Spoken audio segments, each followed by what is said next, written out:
Bismillahirrahmanirrahim. Assalamu alaikum dear students. How are you? I hope you'd be fine. This is new syllabus primary mathematics workbook 5A. Chapter number 5 ratios है, उसके review के कुछ questions आज हम solve करने वाले हैं। तो बच्चों आ जाइए पेज नंबर 115 पर। क्वेश्चन नंबर 7 है, एक वर्ड प्रॉब्लम है। वीडियो को एंड तक ज़रूर देखिएगा, अच्छी लगे तो लाइक कमेंट शेयर कीजिएगा और चैनल सब्सक्राइब नहीं किया तो सब्सक्राइब कर लीजिए। बढ़ते हैं क्वेश्चन की तरफ। It says Junhao has some catfish and carp. The ratio of the number of catfish to the number of carp is 2:3। ठीक है, कुछ कैटफिश और कुछ कार्प हैं। ठीक है, और उसका जो रेशो है वो क्या है आप देख सकते हैं। पहले कैटफिश है, उसके बाद कार्प है। तो जो अगर हम बात करें इन टर्म्स ऑफ यूनिट्स, तो कैटफिश के जो यूनिट्स हैं वो 2 हैं और कार्प के यूनिट्स हैं 3 हैं। यानी हर 5 का जो टोटल होगा यूनिट्स का, उसमें से 2 कैटफिश होंगी, 3 कार्प होंगी। He has 25 fish in total. Total भी बता दिया। ठीक है, टोटल यूनिट्स हम इससे निकाल लेंगे ऐड करके इन दोनों को, और टोटल नंबर ऑफ फिश वो भी हमें बता दी। How many catfish does he have, how many carp does he have. हमें इनके टोटल जो है वो कैलकुलेट करना है इन टर्म्स ऑफ बोथ। एक चीज़ याद रखिए बच्चों, कभी भी सॉल्यूशन मुश्किल नहीं होता, असल चीज़ होती है सवाल को अंडरस्टैंड करना। ठीक है, जब आप सवाल को समझ जाते हैं तो क्वेश्चन को सॉल्व करना आपके लिए प्रॉब्लम नहीं रहती। हमसे इन्होंने जो 2 बातें कही, इसकी वजह से हम आसानी के साथ अपना सवाल सॉल्व कर सकते हैं। एक ये कि टोटल यूनिट्स हमें पता चल गए कि कितने हैं। ठीक है, वो रेशो से हमें पता चल जाते हैं। ये पहले भी हम डिस्कस कर चुके हैं, आप अर्लियर वीडियोस में देख सकते हैं। और टोटल नंबर ऑफ फिश भी बता दिए कि ये जो यूनिट्स हैं ये कितनी फिश के हैं। तो हम ये कह सकते हैं कि टोटल यूनिट्स कितने हैं 5, 2 + 3, और टोटल नंबर ऑफ फिश हमें गिवन है 25। इसका मतलब ये हुआ, it means 5 units is equals to 25 fish. ये 5 यूनिट्स किसको रिप्रेजेंट कर रहे हैं, इस 25 फिश को। ठीक है, तो हमेशा जो यूनिट्स होते हैं वो टोटल नंबर को ही रिप्रेजेंट कर रहे होते हैं, जिसका हम रेशो निकाल लेते हैं। इसका मतलब ये हो गया कि एक यूनिट बराबर होगा 25 divided by 5, that is 5 fish. यानी इनमें से हर यूनिट बराबर है 5 फिश के। तो हमारे पास कैटफिश के यूनिट्स कितने थे 2। इसका मतलब क्या हुआ कि नंबर ऑफ कैटफिश कितनी है 2 × 5 दैट इज 10। और हमारे पास कार्प के कितने थे 3, तो हमने 3 से मल्टीप्लाई कर दिया 5 को, तो हमें पता चल गया कि हमारे पास 15 कार्प्स हैं। ठीक है, 10 + 15 गिव्स अस 25 टोटल, और यही इन दोनों का रेशो है। तो देखा आपने कितना आसान क्वेश्चन है ये।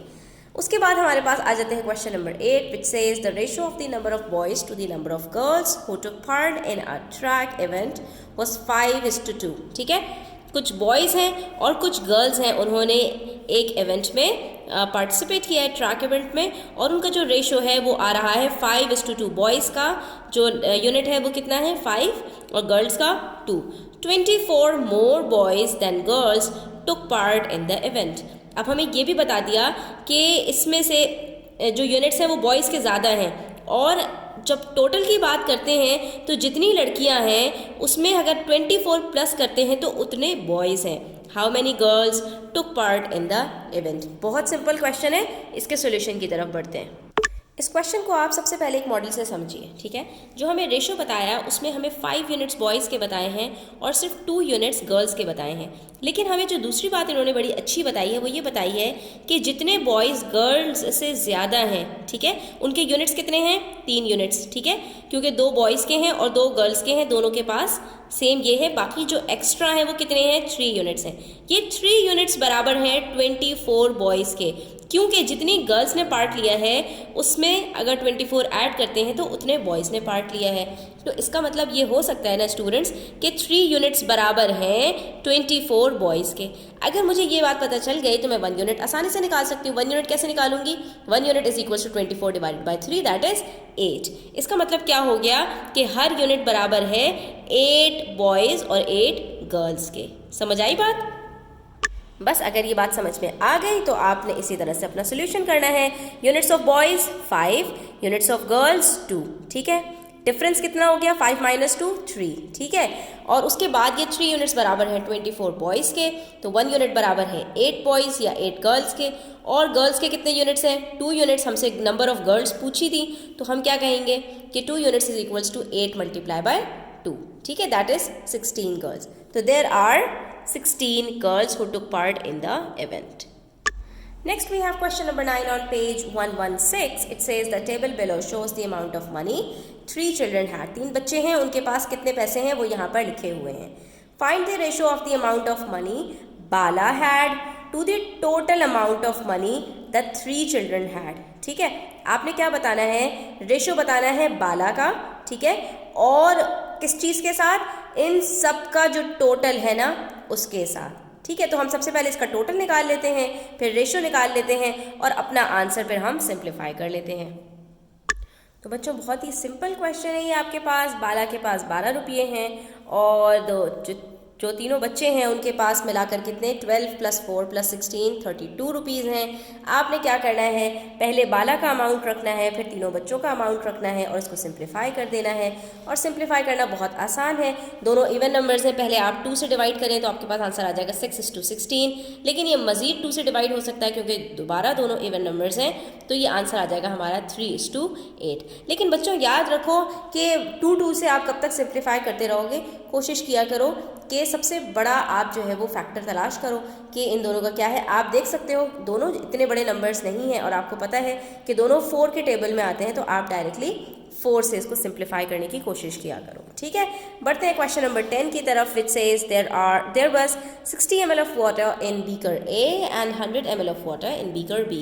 2 बीकर्स हैं, दोनों के अंदर कितना अमाउंट ऑफ वाटर है वो हमें बता दिया. एक में 60 ml है, दूसरे में 100 ml है.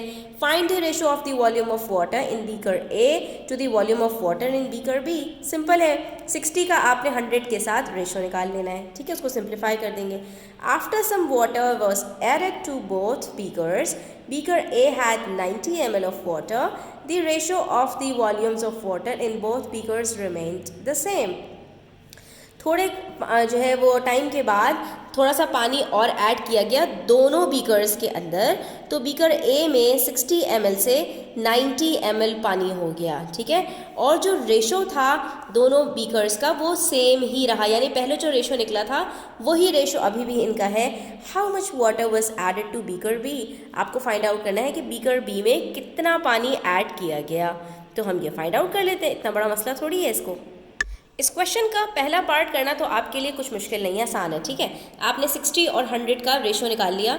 आपको पता है कि 0 0 से कट हो जाएगा, बाकी 6:10 का रेशो क्या निकलेगा, 2 3 are 6, 2 5 are 10. ठीक है, रेशो जब हमें पता चल जाता है स्टूडेंट्स, तो काफ़ी सारी कहानी हमारे हाथ में आ जाती है. यहाँ पर हम इससे बता सकते हैं कि इनके यूनिट्स कौन से कितने हैं. बीकर ए के यूनिट्स 3 हैं और बीकर बी के यूनिट्स 5 हैं. और मज़े की बात यह है कि जब पानी और ऐड किया गया तो इनका जो रेशो है ना वो सेम है, रिमेन्ड द सेम. ठीक है, थोड़ी सी वर्डिंग्स अगर आप पढ़ लें और उसको समझ लें तो आधा आंसर आपको क्वेश्चन से ही मिल जाता है. जब आपको ये बात पता चल गई कि जो रेशो है वो सेम रहेगा, तो इसका मतलब है ये रेशो ही हम यूज़ करेंगे, दैट इज़ 3:5. और जब रेशो पता चल जाए तो यूनिट्स पता चल जाते हैं, यूनिट्स पता चल जाए तो आगे का काम करना आसान हो जाता है. ठीक है, जब और पानी ऐड किया गया तो बीकर ए के अंदर 60 ml से 90 ml वाटर हो गया, यानी इसमें 30 ml पानी हमने इसके अंदर डाला था. अब ये 3 ml बराबर है नए वाले जो पहले जो था ये 3 ml बराबर था, 3 यूनिट्स बराबर था 60 ml के. अब यही 3 यूनिट्स बराबर है 90 ml के, क्योंकि रेशो जो है वो सेम है, सिर्फ क्वांटिटीज़ चेंज हो रही हैं स्टूडेंट्स. ठीक है, एक एक बात को गौर से समझते जाइए कि ये चीज़ सेम रहेगी, 3:5 चेंज नहीं हो रहा, ये वाली क्वांटिटीज़ अलबत्ता चेंज हो रही है. 60 ml से 90 ml बन रहा है. ठीक है, तो ये जो 3 यूनिट्स पहले 60 के बराबर था, अब 3 बराबर है 90 के. तो इसका मतलब क्या हुआ कि मैं ये कह सकती हूँ कि 3 यूनिट्स बराबर हैं 90 ml के, जो 3 यूनिट्स पहले 60 ml के बराबर थे. सही है, अब जब ये मुझे पता चल जाएगा तो 1 यूनिट कैलकुलेट करना तो कभी भी मुश्किल नहीं होता. आपने 1 यूनिट को निकाल लेना है 90 को डिवाइड करके 3 से. 3 3s are 9 और 3 0s are 0, तो आपके पास आ गया 30 ml. एक यूनिट पता चल गया कि वो 30 ml के बराबर है, तो वहीं पर हमने देखा कि हमारे पास जो बीकर बी है उसके यूनिट्स कितने थे, 5 यूनिट्स थे, तो हमने वहीं पर फ़ौरन मल्टीप्लाई किया और अपना आंसर निकाल लिया. हमें पता चल गया कि अब जो है बीकर बी की जो क्वांटिटी है वो कितनी हो चुकी है, 150 ml. लेकिन अभी रुकिए, ये आंसर नहीं है, क्योंकि आपसे पूछा क्या है how much water was added to beaker B, आपने इस चीज़ को ध्यान में रखना है, कितना पानी बीकर बी में ऐड हुआ है, क्योंकि पहले बीकर बी में कितना था पानी 100 ml और अब कितना हो गया है 150 ml, तो कितना ऐड हुआ है 100 को सब्ट्रैक्ट कर दीजिए 150 में से, आपको पता चल जाएगा कि कितना पानी ऐड किया गया है, दैट इज़ 50 ml। तो यहाँ पर हमारे ये क्वेश्चंस कंप्लीट होते हैं स्टूडेंट्स। आई होप कि आपके काफ़ी क्वेश्चंस की आपको काफ़ी क्वेरीज की आपको सोल्यूशन मिल गया होगा। स्टिल कोई क्वेश्चंस हो तो कमेंट सेक्शन में पूछिएगा। Thanks for watching the video till the end, take care, अल्लाह हाफिज़।